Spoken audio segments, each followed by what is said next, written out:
America की तरक्की का राज यानी अमेरिका के तरक्की याफ्ता होने के पीछे जो असबाब हैं वो कई एक पहलुओं पर मबनी है। नीचे कुछ अहम वाजहें बयान की जा रही हैं। रीजन लेटर एस अमेरिका की तरक्की के बुनियादी असबाब। मजबूत तेलीमी निज़ाम स्ट्रॉन्ग एजुकेशन सिस्टम।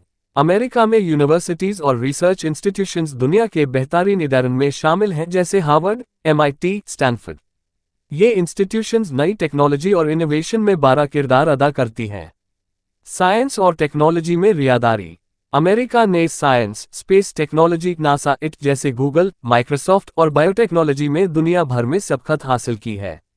आज़ादी और डेमोक्रेसी। अमेरिका में आज़ादी ए राय, आज़ादी ए सहफ़त और डेमोक्रेसी का मजबूत निज़ाम लोगों को खुली सोच और नए आइडियाज़ लाने का मौका देता है। कानून की हुक्मरानी रूल ऑफ लॉ। वहाँ का अदालती निज़ाम प्रॉपर्टी राइट्स और कॉन्ट्रैक्ट्स का तहफ़्फ़ुज़ लोगों को बिजनेसेस और इन्वेस्टमेंट्स में इत्मीनान फराहम करता है।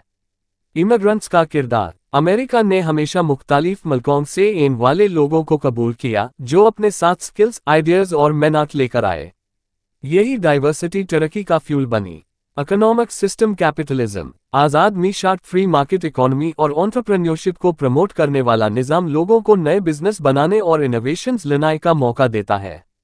स्ट्रैटेजिक रिसोर्सेज और जियोग्राफी। अमेरिका के पास वासी अर्जी और कुदरती रिसोर्सेज हैं जैसे तेल, गैस, ज़रखेज़ ज़मीन जो तरक्की में मदद कर रहे। स्ट्रॉन्ग मिलिट्री और ग्लोबल इन्फ्लुएंस। अमेरिका का डिफेंस सिस्टम बहुत मजबूत है जो यूज़ दुनिया में असर और रसूख का जरिया बनाता है। इस वजह से वो अपने मुफादात को भी बेहतर तरीके से तहफ़्फ़ुज़ देता है। Investment in research and development R&D।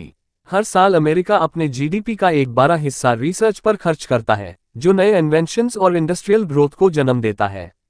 अगर आप चाहें तो मैं इस मौजू पर एक मज़मून ऐसे या प्रेजेंटेशन भी तैयार कर सकता हूं स्कूल, कॉलेज या पर्सनल इस्तेमाल के लिए। क्या आप IC उर्दू में तफसील से चाहते हैं या मुख्तसर?